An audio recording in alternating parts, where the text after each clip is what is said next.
My bad. So, inshallah, we begin with text uh, translated as the reliance of the committed worshippers. Sheikh Muhammad Sharif translates it as the support of the dedicated worshippers and skilled professionals. I wanted to just say a few things about the text before we move on. One of the characteristics of this work is that it's very brief in terms of the way that each subject area is dealt with. It's not going to go into a lot of depth.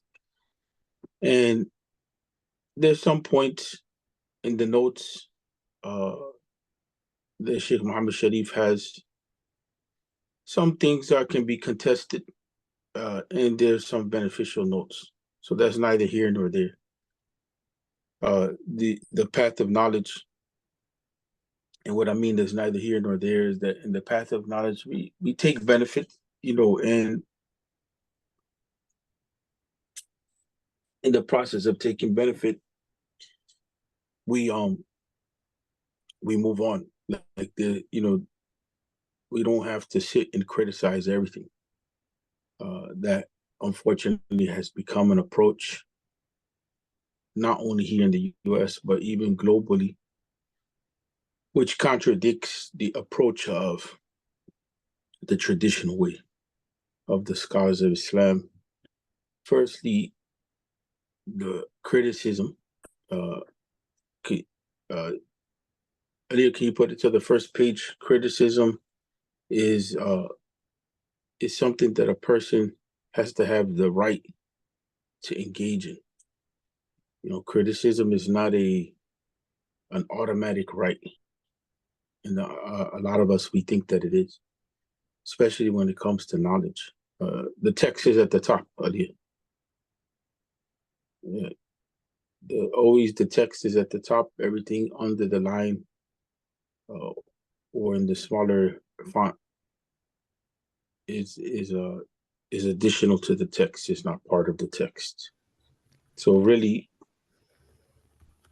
we have to separate between the two, the text and what is called the commentary. So that's one thing, that we, the principle is that before judgment, there has to be understanding. That's a principle in logic. It's literally said in a different way. They said that the principle said in الحكم فرعون عن التصور, that the ruling that a person comes to, and here the scholars are talking about the ruling in your mind, or even affirmation, or even considering the thing to be true, or considering the thing to be not true, that can only happen after you understand properly. And the process of understanding is governed by steps. Is not just an automatic process. Is everyone clear on that, or is that not clear? That's an important principle in seeking knowledge. It's an important principle. Does anybody have any questions with regard to that, or is everyone clear? Can we get some feedback so we're all kind of aligned on the same page? It's clear, Sheikh. Yes, everything is understood. Everything is clear. Yes, everything's clear, Sheikh. Okay. If anybody has what you're saying is that we shouldn't speak or try to formulate opinions if we don't have understanding of a subject. Yeah, pretty much that. we should focus ourselves. I mean, some things can be clear, but we're talking principles, so it's kind of a little abstract. We should put our attention on understanding, and we should pause and realize that we can come to a judgment on an issue, any issue. This principle can be applied to anything in life, really. And at times we could be wrong about how we understood the facts. We could be wrong how we understood the situation. And this is why the scholars, despite the controversy over logic and so on and so forth, this is one of the reasons why they got into logic. But it's not only logic, is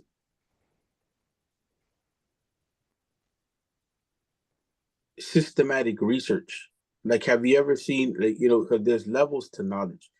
Have you ever witnessed two people walking together and they're walking together for a good distance? It could be half a block, or whatever. Mm-hmm. And then you realize, wow, those two people were not together. Right. It's just that apparently they were in the same place. They were walking parallel. They may even be talking, and one can be talking on the phone on the earpiece, and the perception assumes that they're together. There's an assumption that was made. There was a judgment on that situation. Oh, because the two people are physically in the same space, there has to be a connection between them. Well, no, there's no connection between them other than they're just in the same space. But how do you come to that judgment in the correct sense? You have to have some evidences. So at first you're assuming, because it's normal to assume that if two people are in the same space, that there's some relationship between them. So we take that stuff for granted, like that type of thinking. We take it for granted. But really that's what goes on, in a lot of disciplines, whether it's like the study of people, the study of cause and effect, that goes on in marketing. That's why you find that there's, like, studies on Yeah. yes, pardon? No, they study the demographics of the people that buy certain products and then they market to that demographic. Yeah. And so the world is understandable, and that's why, for instance, even when we start talking about ilm al-kalam, despite the controversies around it, uh especially you find in the Maturidi school, which is a little removed of some of the conflicts that you find at times within the Ashari approach. But the Maturidi school has a principle that they begin with, and the principle that they begin with is a very important principle that they bring it into Aqidah, but in reality, it's a principle of how we understand the world. And what they say is, حقائق الأشياء ثابتة. That's an extremely important principle, that the reality of things is established. In other words, if you don't believe that there's truth in language, right, as an application, and I'm not going to go into a lot of depth in all this, I'm just trying to sensitize ourselves to thinking. But if you don't believe that there's truth and language communicates truth, it could communicate falsehood. But if you don't believe in the idea of truth, if you believe that language can just be twisted to be whatever, like if I say that, like, this is a lot of the debate that we find nowadays. Like, language, does this, when I say this is green, can everyone see this or no? Yes, I can see it. Yes. Yeah, if I'm pointing and I'm saying green, so the word green, okay, there's nothing now that you can see that's green. So if I say the word green, you have an association between the word and the color green. So if you don't believe that there's a relationship between the word and the quality green, then you know, then when I say green, it's not going to make any sense to you. So it goes further than that. If you don't believe that green is a reality, it's like now we're in a jam. That's like saying that you're not believing that there's a concept of right or wrong. You know what I'm saying? So if you don't believe there's a concept of right or wrong or true or false or this, that, we're just not on the same platform together. And so that's why in today's time there's so much confusion, because people don't believe that there's realities. And people, they don't believe that there's reality as a whole. Usually you hear people, that's your reality, that's your truth. You know what I'm saying? But they don't believe that there's a concept of truth overall. That's why even religion, doesn't really have a role in the real sense in the society. And it goes on and on. So thinking is important to be aware of our thinking. How do we come to a judgment? And before coming to a judgment, we have to make sure that we're understanding. And that's the least that's being done. And we have to realize that our understanding can be deficient. It could be deficient. Just because we don't understand something doesn't mean that it isn't the case, that it isn't true, that it doesn't exist. Just because we didn't see it doesn't mean it doesn't exist. But we live in a time period where it says, if I don't see it, it doesn't exist. We live in a time period where the people say, if I don't understand, then it can't be right. And that's why people will go and they question, and they say, I question this imam, and I question this person. Nobody can answer my question.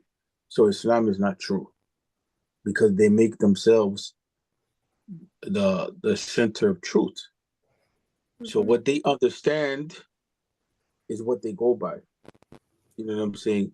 And there's a principle in that governs that just because you don't understand something, doesn't mean that it doesn't exist or it's not right. So that's important, you know. And and just like let that sit with you for a little bit, even if you don't understand 100%. But the importance is when we're studying, we can make errors. We can make errors in our understanding, and if we make errors in our understanding, we're going to make errors in our judgment as well, because judgment flowed out of understanding. Judgment is never separate from understanding, right? So judgment here, it means to make a hukum on something, right? To make a hukum on something. Judgment also here means when you say to make a hukum on something, it also means to determine something to be true or false, or and that's sufficient for understanding that principle. But the piece that we need to get in mind is that we need to reflect on how to build our understanding, which is the least that's being done in Talib Ilm in today's time for a lot of people. They think that just reading books is going to just give understanding. It's not going to give understanding. You're becoming familiar with content. Coming to understanding now has to come to the point of how do you comprehend the content? How do you comprehend the content? And there's levels to that. There's levels to comprehending the content. And then there's also the issue of how do you apply. That's an important point. So the student of knowledge is stuck on that point, that there's, judgment flows from understanding. Is my understanding sound? Right? Does it work? Does it sound? That's an important point. In this instant, when we start talking about the way that Sheikh Uthman bin Fodi is writing, uh, he's attempting to write, and we'll see that he's attempting to write in a way that familiarizes the student of knowledge. We're still on the same page. We didn't go into page 1.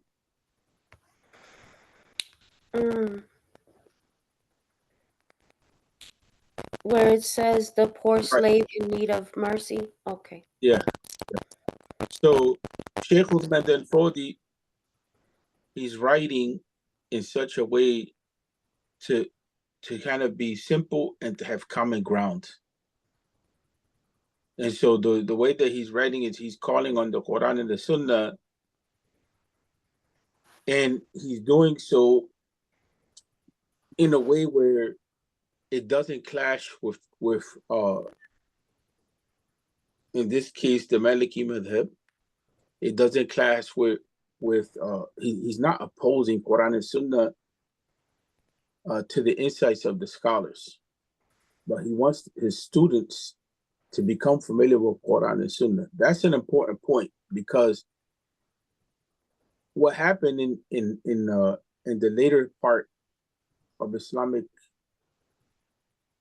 education as the Ottoman Empire was collapsing within the last 500 years or so, is you had different movements, and they focus on different things.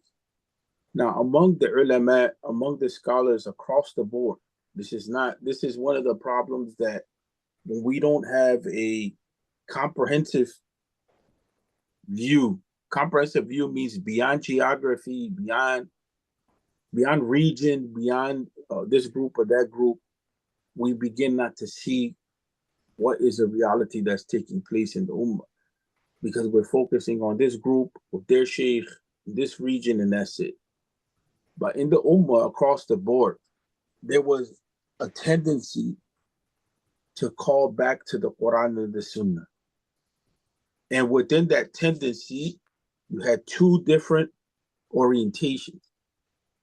You had those that they were focusing still on heavily on tazkiyat an-nafs,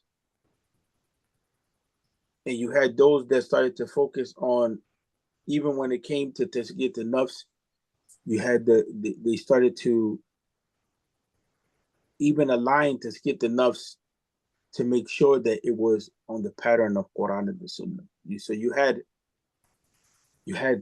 two tendencies in the Muslim world when it came to Sufism, and you had two tendencies when it came to fiqh and even aqidah. Sheikh And Yusuf, what's yes, the definition of tazkiyah? tazkiyah is purification of the self. Okay. It's like zakah, right? The zakah means purification. So in the history of what we call revival or tajdeed, you're finding all these transformations take place in education. And people are questioning, part of the issue is people are questioning, why is it that the Muslims were going into decline? Part of it is just that the scholars are engaging in a discussion with one another, but there was definitely a reform of ideas and practices, and there was a centralizing of the Quran and the Sunnah. And so you find, like for instance, Ahmed Zarruq, Sheikh Ahmed Zarruq, which is quoted by Sheikh Uthman bin Fodi.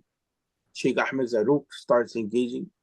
He's a Maliki scholar of fiqh and tazkiyat an-nafs, and a great Sufi reformer. He starts coming in and he starts criticizing some of the things that the Sufis are doing and thinking from within. This has nothing to do with the Salafi da'wah or whatever. From within, he starts criticizing. Later on, closer to our time period, Maulana Thanawi is doing the same thing in the subcontinent. although he gets his criticism, but you see in his writings what he's talking about. Like, we made an effort to reform Sufism. Muhammad bin Abdul Wahhab does a similar effort. The difference is that Muhammad bin Abdul Wahhab didn't continue to commit to any sort of tariqah or something like that. You know, he revived the concept of zuhud, which is similar to tazkiyat an-nafs, which is basically doing without. And Imam Ahmed bin Hanbal, that's what he called it. He called it zuhud.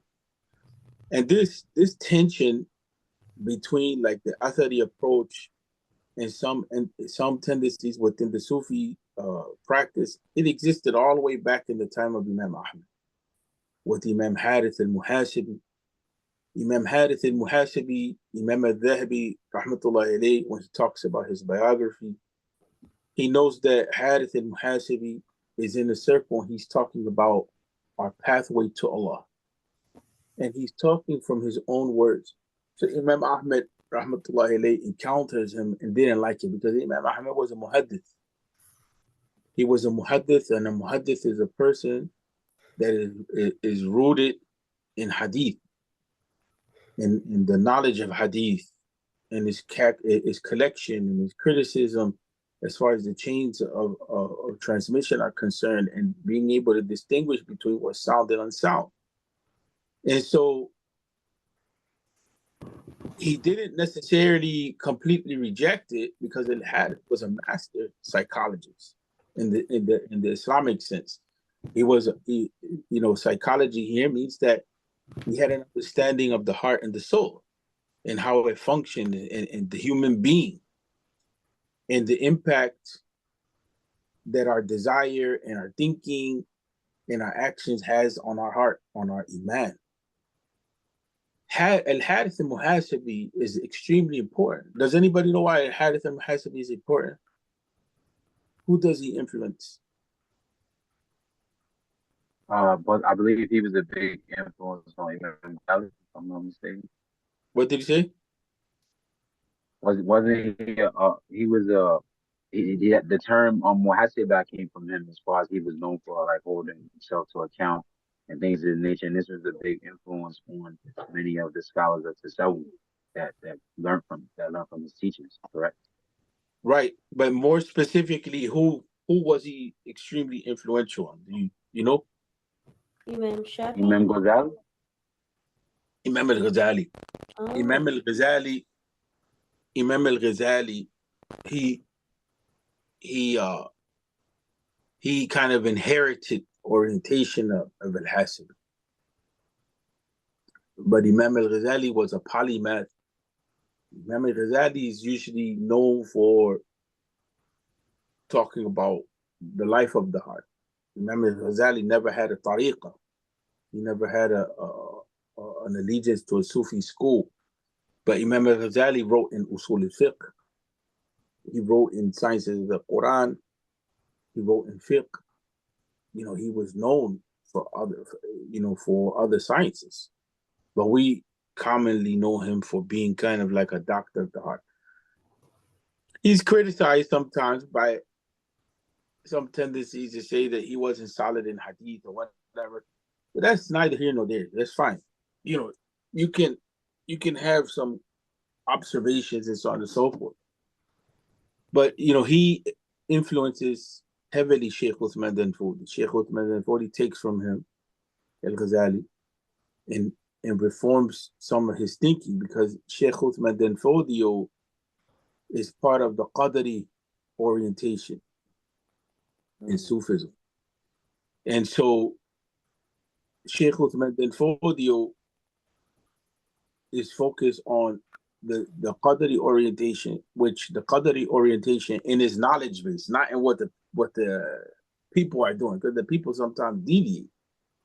But in his knowledge orientation is rooted in Sheikh Abdul Qadir al-Jilani's teaching, which was the same orientation that Ibn Taymiyyah was on in terms of the spiritual path, so to speak. And so in the teachings of Sheikh Abdul Qadir al-Jilani, it brings Sheikh Uthman bin Fodi right back to also Imam Ahmad bin Hanbal, because Abdul Qadir al-Jilani was Hanbali in orientation, and so he was very rooted in hadith. There was like not a lot of philosophy in terms of how he talked about spirituality. It's kind of very bare bones. It's a certain type of orientation that he has, and you can see it in his writing. There's certain things that are attributed to him that are not correct, but in any event, what you find is that Sheikh Abdul Qadir al-Jilani, the way that he's talking also is similar to al-Hasibi, but except that he's speaking with more hadith. So that orientation is there, people. That orientation is there. You can't take that away. It exists in Islamic tradition. And it varies. At times does bid'ah come into the path? It does. It definitely does. We've heard that from within Sufism and outside of Sufism itself. The term Sufi is not even an agreed upon term for what it means among the scholars themselves. And I've had teachers that were like not even anti-Sufi talk about this point, that how problematic the term Sufism is from a logical standpoint. Why? Because the demands of logic is that when you're going to use a term, that the meaning of it is inclusive of everything that needs to be in that meaning, and it excludes what shouldn't be part of it. That's why we don't judge by the terms at times, because people can use terms loose, especially controversial terms like Sufism. You ask, what do you mean by Sufism? And from there, then you can begin to draw a judgment. I deviated a little bit, but Sheikh Uthman bin Fodi, going back to the point he's writing, I wanted to establish the point of the background of what's going on spiritually, and I also wanted to establish the idea of reformation, that there's these reform movements going on, even in Tazkiyat Nafs or Sufism, but also in the writing of fiqh. So when Sheikh Uthman bin Fodi is writing, he's not writing in this level, like for instance, a Risala, or he's not writing like a Lashmawi or something like that. Although the Risala is a special case. The book of Risala by Imam Abi Zayd al-Qayrawani is a special case. Why? Because the Risala, I myself have seen where the Risala, where you looking at the Risala and it just looks like regular words, and in reality he's paraphrasing a hadith from the Muwatta. And most people won't know that unless you're paralleling the Muwatta of Imam Malik and you're seeing the Risala, and I just happened to be studying both at the same time. And it was something that became clear. So the scholars, the scholars could be writing and not directly quote a hadith. And that doesn't mean that the statement that they're using is not rooted in Quran and Sunnah. That's just like a low-level thinking. The scholars in their books, they're writing, referring to Quran and the Sunnah. But what happens is that the way that a lot of fiqh books were written in the later period is they were written in a language to just clarify what the idea was. So then with time, more and more, it appears that they're writing without Quran and Sunnah. Right? So Sheikh Uthman bin Fodi was part of a movement that was like, look, we need to bring the people to literacy directly of Quran and Sunnah at a beginning stage, which is contradictory to where some fiqh books are at. Some of the fiqh books, the way that they're writing is they're using this presentation style, which is not necessarily directly rooted in Quran and Sunnah. In the literal language, it's rooted in Quran and Sunnah in principle and in spirit, but not in the literal language. It's not saying, well, there's a hadith, there's an ayah of the Quran. That's not the approach that they're taking. It's rooted in Quran and Sunnah in spirit and principle, in summarizing idea. ideas. And then when you do more research, you realize, okay, this author is using this textual evidence or that textual evidence. That works in Islamic scholarship if you're studying Quran and the Sunnah literally, and if you're reading these books on the side, you can bring them together. But when you are reading Quran only for barakah, or you're not really reading a lot of a hadith, then and you're only reading these books, you can miss the way. And that happened in the study of the madhahib. That happened, that the people started getting caught up into what the scholars were saying and not really understanding the foundations of what scholars were saying. The foundations here means the evidences. So Sheikh Uthman Al Fodi, he's writing here, but he's writing to reconnect his community to Quran and the Sunnah so that there's not a lot of back and forth. And he has a certain philosophy on the madhabs. He's not against the madhab. He's really grounded in the Maliki school, but he's borrowing heavily from the Shafi'i school, and he doesn't have a problem with that. That's revolutionary in his environment, because in his environment is predominantly Maliki. So for you to borrow from the Shafi'i school on issues, it means that you have to be exposed to another group of knowledge, and it means that you have to be open-minded, that you're not just focusing on this one thing, to the point where you're blind to everything else. So there's a concept that's called taqleed, and there's a taqleed mahmud and taqleed mazmum. There's that taqleed which is praiseworthy and following, and then there's that type of taqleed which is not praiseworthy, it's blameworthy. So Sheikh Uthman Al Fodi, because he's part of a revival effort across the board, you've seen this revival effort, and I tried to give the example of Tasawwuf, but you have the same thing in fiqh, and the same thing going back to hadith. You have a lot of scholars of different orientations throughout the whole of the Muslim world. They are getting busy with attempting to, in practice and in actuality, not just in intention, to address the Ummah's condition. So the way he's writing is simple language. He wants to get to the point. He wants to root you in revelation. He wants you to respect the scholars. He doesn't want you to come and say, well, we're following Quran and the Sunnah, and these scholars, they deviate. No, that's not the approach that he's taking.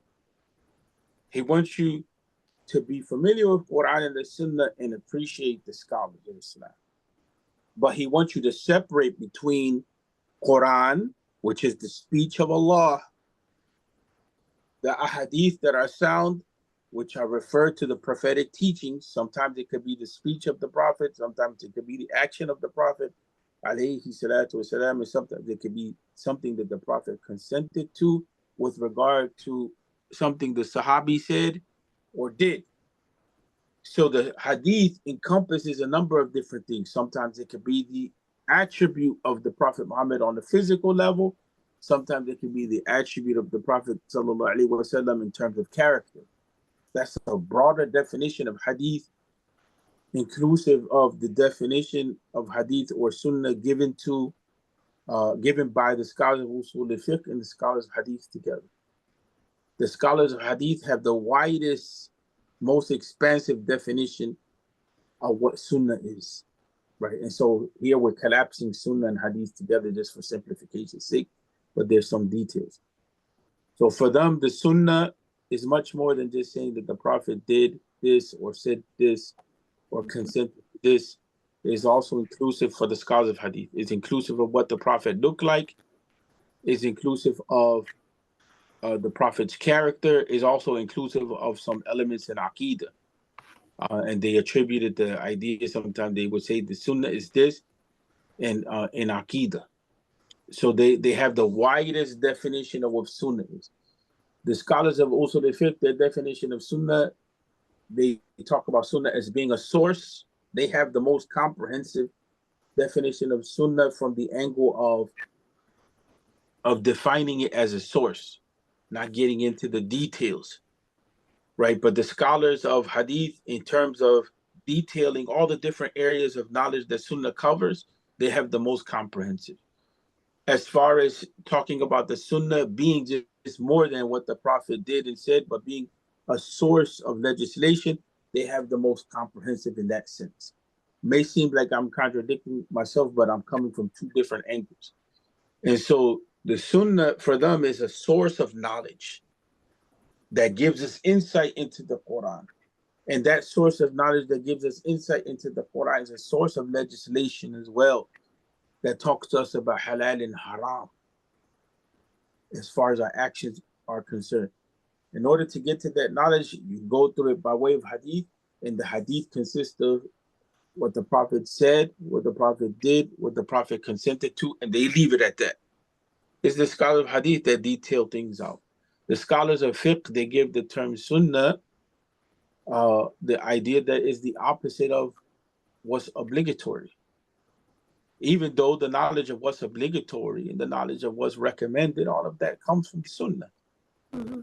So those who go against the scholars of fiqh and say, well, they say that's, is only sunnah, is not an obligation.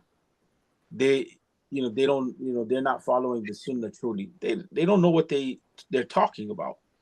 Both the knowledge of the wajib, the obligation, what's recommended, what's considered disliked or makruh, what's considered haram, all of that comes from the sunnah as a source of knowledge. But the confusion comes in the usage of the term sunnah. So when it's applied, they're dealing with the term sunnah opposed to, they're dealing with it as the scholars of fiqh are using it at times when they're saying that it's opposed to the wajib. But the sunnah also, in definition, is the opposite of what's bid'ah.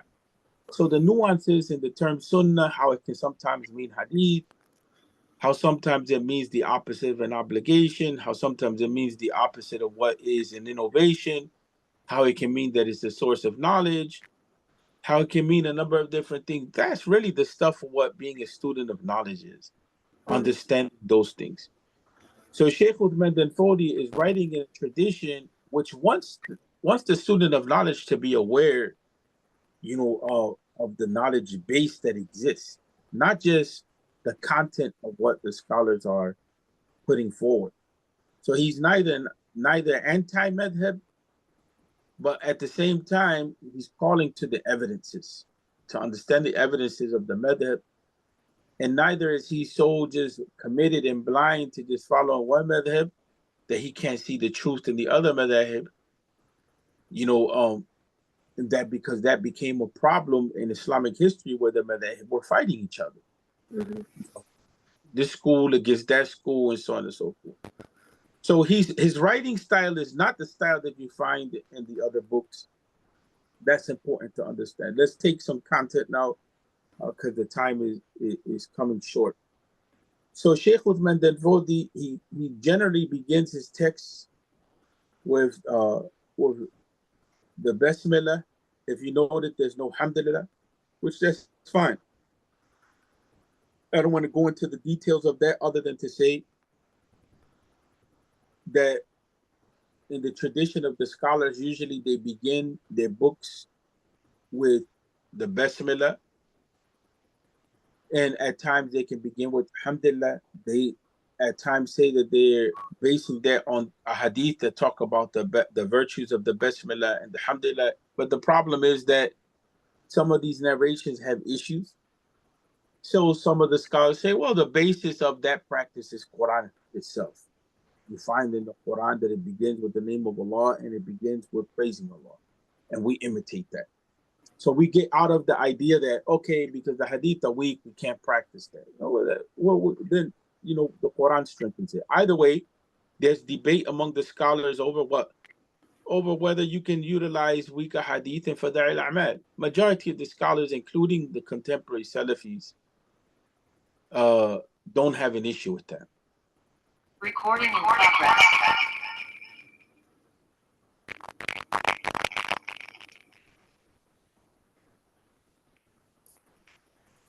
So he begins in the name of Allah, the Beneficent, the Merciful, He sends salawat on the Prophet Muhammad alayhi salatu wasalam. Peace and blessings be upon our Master Muhammad, his family and companions. That's standard practice. We'll come back to this point by video again. I'll work on that issue a little more detail. There's some things that I mentioned as well uh, in the commentary on the issue. But he says the poor slave in need of the mercy of his Lord. He constantly begins with that, and that's a spiritual state.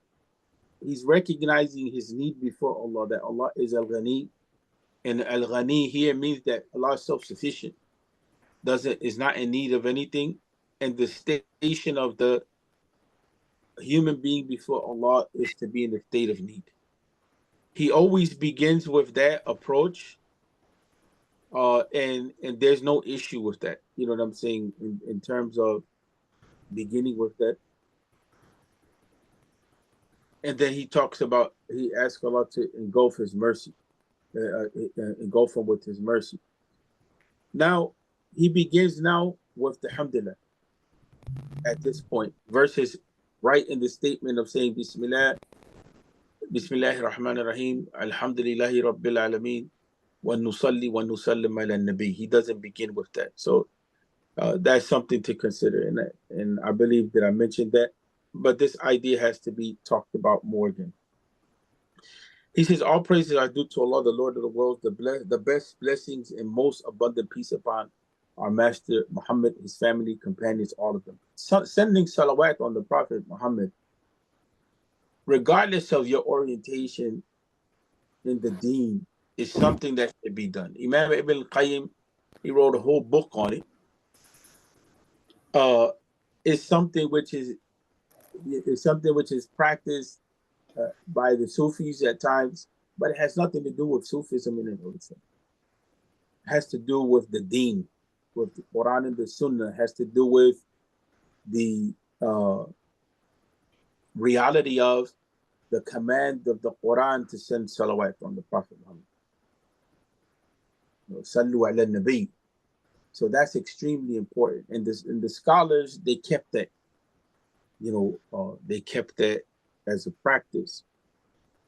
May Allah be pleased with the chief of the followers, the right acting scholars, chief of the followers, the right acting scholars, the 4 imams who exercise independent judgment, and those who follow them until the day of judgment to continue. And then he says that this book is called the support, and I called it the reliance or the base, the umda, the support of the dedicated worshipers and skilled professionals. So he also is writing because he wants people to be able to what? He wants people to be able to understand the deen so they can practice. Not to, and you find in this work and other works where he makes this point essential. He doesn't want people to drown in the knowledge. He doesn't want people to drown in the knowledge. So the teacher, we have to be careful when we're teaching. All of us, when we get to a level where we're teaching or if we're already teaching, we have to be careful not to drown the student. And we can do that at times. We drown the student. We always have to be separate between making things clear for what's sufficient and necessary and the details and the depth of knowledge. I have a habit sometimes of going on tangents that are relevant, but in my teaching style, I try to connect between a lot of different things, and I try to get the student to think. But there's a philosophy behind why I do that. The philosophy behind why I do that is because I want the student not to just be locked into what is there before him or her. I want the student to think, how does this apply to my life? How does this knowledge apply to other branches of knowledge? Now, to get there with depth, it takes a lot of research into different disciplines of knowledge. But I want the student to at least be aware of, even if they don't get to that point, I want the student to be aware of, like, what I'm studying, right? I'm just studying this one thing, but it has a relationship to other things. I may not know what that relationship is. I may not know what the relationship between this book is and history, or this book is and hadith this book is, and whatever it may be. But I should be open to the possibility that it relates to something else. That's important, because if not, what happens is that the student gets locked into just a narrow way of thinking. So we moved to the page 6 in the PDF, Aaliyah. And he says, I have composed. Now this goes back to the question, why did he write the book? I composed it in order to explain what Allah Ta'ala says in his book and what his messenger says in his sunnah concerning the science of the foundation of the deen, usul al-deen. And this is, sometimes the word usul al-deen is translated as aqidah, sometimes it's translated as ilm al-kalam, sometimes it's translated as iman. No, here, when he says usul al-deen, he's not using the term as a synonym. He's not using the term as a synonym for ilm al-kalam. When he talks about usul al-deen, he literally means the foundations of the deen. That's unique in Sheikh Uthman Danfodi, and it shows with some depth his orientation, that he's not only a teacher, he's a guide. He's guiding the people as to what they need. And that's extremely important, but it's not only usul al-deen that he's talking about the foundation of the outward and the inward branches of the deen. And I talked about this in the video, that this approach is going to be the way that he classifies knowledge. Usul al-deen, outward knowledge, inward knowledge. Outward knowledge pertains to actions and fiqh. Inward knowledge pertains to your heart. Don't go too deep. Don't get into philosophy. It pertains to your heart, your soul. In that sense. In terms of definition, that's why I'm saying don't go too deep in the definition. Don't get philosophical. Well, it can mean this, it can mean that. No, he's giving you the framework. This is based on the hadith of Jibreel. That Jibreel brought deen. Deen came as Iman, Islam, and Ihsan. He's using that system. He's quoting from Sheikh Abdul Wahhab al-Sha'rani, who's like a giant Sufi. And he's Shafi'i. He's not Maliki. And so he's quoting Sha'rani, and Sha'rani is giving us teachings through Sheikh Uthman Danfodi. Sheikh Uthman Danfodi is selecting teachings from Sha'rani that are reformists, are reforming the thinking of how we deal with Aqidah studies, how we deal with fiqh studies. And so they're coming to an approach where, how do you guide the people? Because the knowledge became so complicated, and the knowledge became so obscure, and understanding it, and you're staying there stuck. That's what happens in the fiqh book sometimes. You're staying stuck in studying a point of fiqh that's unclear, and you're spending days on trying to decode it. Well, why aren't you trying to decode the Quran? Why are you spending all this time on decoding a human being's words, but not the words of Allah? And I'm not saying that there's no space for decoding the speech of the ulama, but the students, when they become bogged down with that, they can spend a lifetime just on that and never really get to mastery of the primary sources, which is not the way of knowledge. And that's what happened in Islamic sciences. So they don't want that. Sha'rani was a master, he was a murshid, he was a guide. And so Sheikh Uthman Danfodi is saying, this is what you need. You need to ground yourself in this knowledge, right?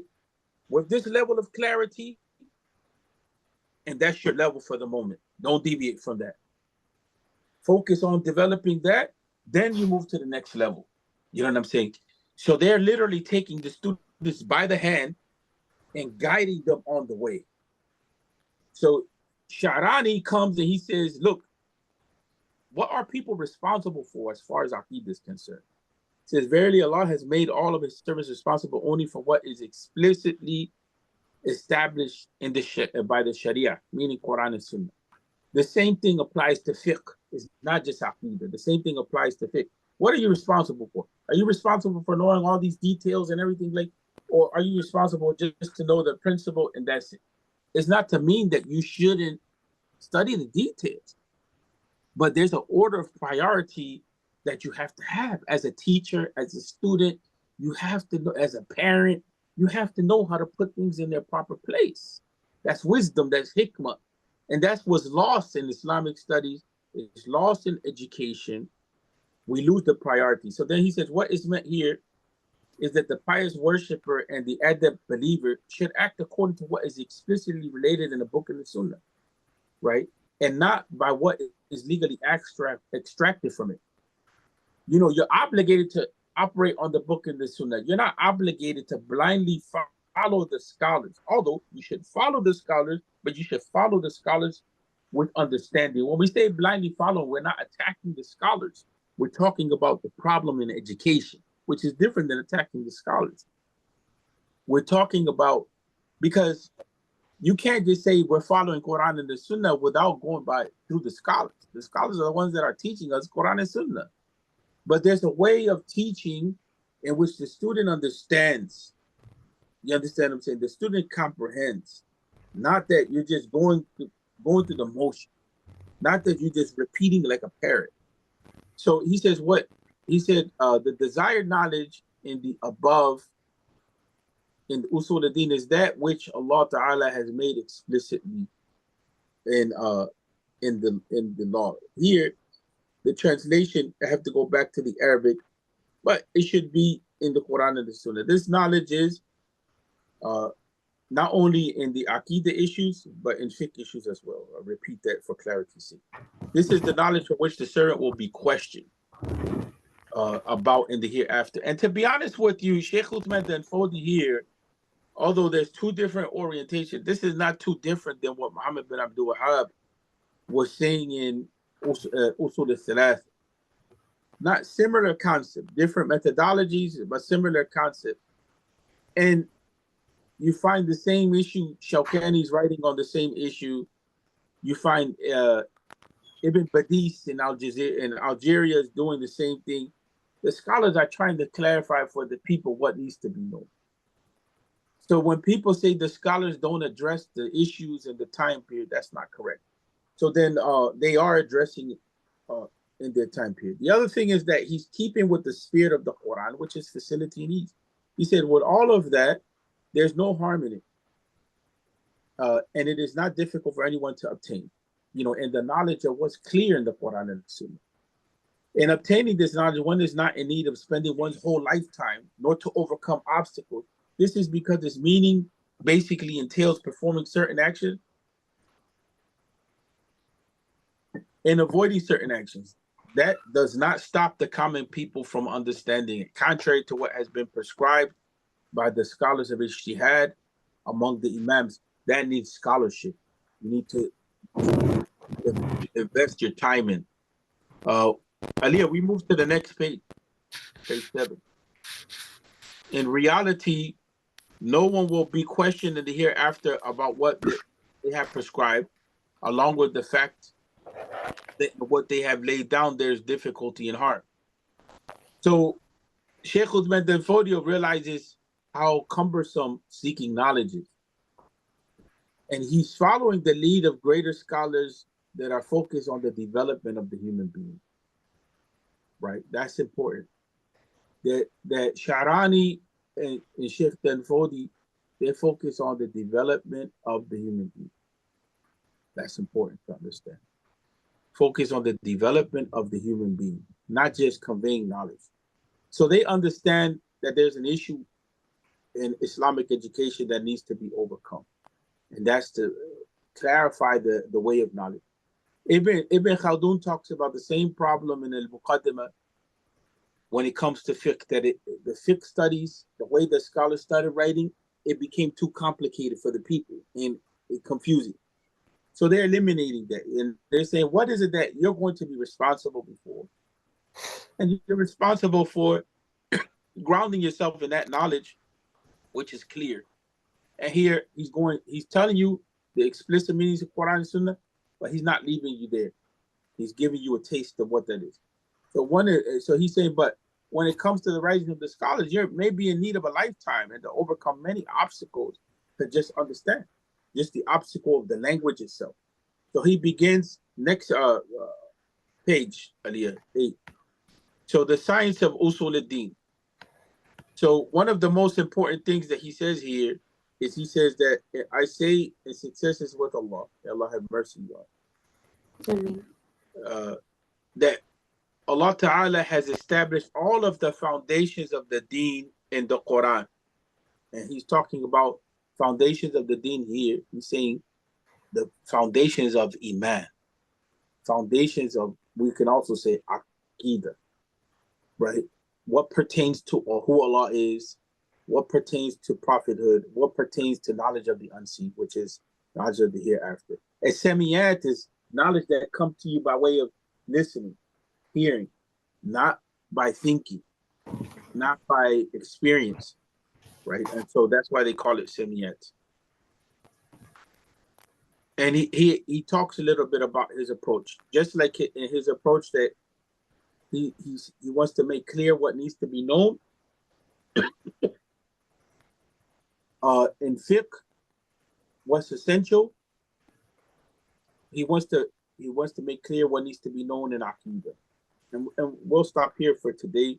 If there's any questions, because I know that I said some stuff may not have been clear, but I want people to be sensitive to the approach to education. Listen to what I'm saying. I'm not saying I'm saying education, the approach to teaching. We're talking about this book as if we're developing ourselves as teachers, not just being students of knowledge. Why? Because people have the tendency that when they learn something, they're going to go teach anyway. Mm-hmm. Although we should be careful with that, because we may not be qualified, or we may be qualified. But even if we have studied, that doesn't necessarily we know how to teach. And that's a lot of our problem, that we have a deficiency on teaching. So pay attention to his teaching style. Pay attention to why he wrote the book. Pay attention to what he communicates as far as the content. That's important. And part of the approach of Sheikh Abdul Qadir al-Jilani, when you read his stuff, Sheikh Abdul Qadir, he speaks to you like a father that wants you to be on the right path. It's not easy to deal with Sheikh Abdul Qadir's books, because Sheikh Abdul Qadir sometimes will, in his writing, it's like he's still alive. He's talking to you in the book, and it's a lot of times it's written in that format as a conversation with you. And he's telling you, didn't I tell you that you need to correct yourself with Allah? Like, you're being foolish. Didn't I tell you that death is coming? Like, you're reading the book and you're just like, oh, you just get hit with, to get to the point, you know what I'm saying, of correct your life. Get to that point of correcting. And it's not easy, because then if you're looking at yourself and you have a deficiency, and it comes, that the language comes and it's saying, well, your intention is corrupted. You have acts of shirk that you need to clarify with yourself about, and you need to reform yourself and get rid of that. And you need to make sure that you're right with the law. Like, what are you doing with your life? You're squandering your life. Don't be a fool. That type of language and that type of approach. When you tone it down a little bit, and then you see the concern that he has for you, for your well-being, you find that Sheikh Uthman bin Fodi is doing the same thing. In his writing, he's concerned with us. He's concerned with what we need to know. He's concerned with us not being confused. He's concerned with what we need to know as far as basics in Iman, basics in practice. He's concerned with us being attached to the Quran and the Sunnah, and he's concerned with us implementing it. So in order to make those concerns work, you have to be very clear, which is an art. It's not easy to be clear. You have to be very clear in what you're saying. And this is what's missing overall. We don't have this clarity in the dawah. That's why there's so much confusion. We don't have this clarity in teaching Aqidah. We don't have this clarity in teaching fiqh. So pay attention to how it is he's conveying the knowledge. So are there any questions or any comments? I have one check. Yeah. It's kind of like a question comment. Can Would you say that? you introduce yourself because we uh Oh, I'm sorry. Assalamu alaikum. My name is Hanif. Assalamu alaikum, brothers and sisters. Alaikum Walaikum salam. My salam. my question was, do you think that the Risala of Al Qushayriya, when you were speaking about the rectification or like the inward criticisms of how the people of Tasawwuf sometimes went into deviancy and things like this. Like one of the reasons uh, Imam Qushayri said that he wrote the Risala was to clarify the Aqidah of the Sufis and to explain that it was part and parcel to Islamic connection back to the Salaf. Do you think that was there any influence from that text to uh what the Imam Ghazali influence? Was there any connection to that text with the Shaykh's teaching, or is that like a reach? Because I know that was one of the first like 4 to 5 books, but I know you were speaking about rectification and clarity. Do you think that book had any influence on the latter scholars that delve into these topics, like the Shaykh? Allahu Alam, the direct connection. I don't have enough mastery of Sheikh Uthman bin Fodi's works to be able to say that. And what we have available to us in the US, we're limited because, as far as manuscripts being published and translations and so on and so forth. But Risala to Qushayriya was one of the earliest books that was written. The reality is that sometimes, to be fair, and I'm saying this not in a way to criticize the Sufis or even the Asharis or the Atharis or whatever. I don't necessarily like to take that approach. But there's times where there's times in the history of Tasawwuf where some of the scholars went off on the deep end. And so sometimes in their beliefs, just like in Ilm al-Kalam, or in Ashari methodology and Maturidi methodology, we find that they start having this very elitist concept where both in Sufism and in Ilm al-Kalam, there's opinions where the average person is like a kafir because they're not participating in their knowledge. And Imam al-Ghazali fought against that. So sometimes like these books and these, there's other arguments taking place behind the scenes. And you have to make, it necessitates a deeper research into why it is that sometimes some texts are coming out or why positions are coming out. Because like here, Sheikh Uthman bin Fodi, when it comes to the soundness of a person's belief, he's taking us away from the idea that awwal al-wajib huwa another. And I'm not deviating from the issue of Qushayri. I'm trying to tie it together. So in Ilm al-Kalam, you have that the first obligation is that you have to engage in reflection and thought and reasoning. And then the reasoning that they're talking about is that you have to follow a logical process to prove the existence of Allah, or else your iman is batil. The first obligation is not that. The first obligation is the shahadatain, to say ashhadu an la ilaha illallah wa ashhadu anna Muhammadan Rasul. So really, that was an approach in scholarship, and it was an approach in scholarship that was given to the ulama to be able to develop themselves intellectually. The same thing happened in Tasawwuf. That there's a path that they engage in, and it's somewhat an elitist path. Imam al-Ghazali argued against these things because this was like, he realized that there was a movement that had infiltrated the Muslims, which was the esoteric movement, kind of similar to what in today's time people will call secret societies. Mm. And so if you don't know those secrets, then you're not from the elected group. You're not from, your ideas are not sound. And really, a lot of this stuff goes back to Plato and all of that as well. You find that that's why, for instance, in what's his name, Alan something. Right now, his name is not coming to my mind. Just 1 second.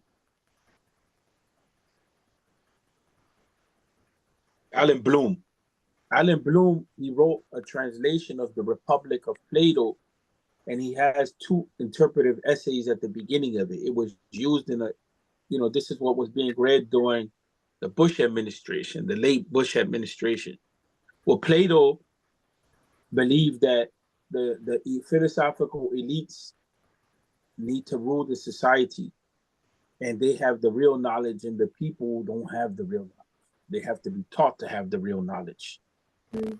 And the people, their knowledge, is basically uh, whimsical, or is knowledge that's not grounded. So that type of elitist thinking, it influenced. You know what I'm saying? So sometimes when you're reading some of these books, they're moving away from the basics, and they're written in the context of certain discussions, certain debates. And we have to know what those discussions or debates are to a certain extent in order to properly understand where they're coming from. I hope that makes sense to you. You know what I'm saying? نعم it does. شكرا شيخ. جزاك الله The خير. level is a different level. You know what I'm saying? Level is a different level, and that level of scholarship, those books have become like, higher level books, because they're dealing with higher level problems, and that's what we as students of knowledge have to separate when we're teaching. In the study circle, we could talk about high level ideas and this that, but we have to know what the basics and foundations are, and we have to know, don't bring that to the people, because sometimes when we start going and trying to go into deeper things, it's not necessarily beneficial, right? Because it's stopping our mind from clarifying itself. So we have to stay with the basics as well, and train ourselves in that, which is not easy, because most of us are scattered in our thinking. And the Mm. student of knowledge is not a scattered brain person. He or she has to have a framework to deal with knowledge. But because we're scattered, we're taking knowledge from here and there, here and there. We don't develop the mind of the student. We don't develop the framework for how to understand knowledge. So we're scattered. So we don't know how to bring the knowledge together. That's one point. To develop the mind of the student, which is to be systematic and Mm. to give things their priorities. The other thing is that the levels of knowledge, we have to realize, like, we shouldn't jump automatically. Right on. And so that's how we learn, though. Unfortunately, in the West, we're all over the place. But now it's time to organize our minds, organize our thinking. Anybody else? Any comments? Any questions? No, I just really appreciate this. I think it's important to know how to apply what we're learning to where we are at today, because it's so much needed, and as well as how to present it in a broader sense, because there's so much censorship. So we have to be careful how we relay it, but it's definitely needed.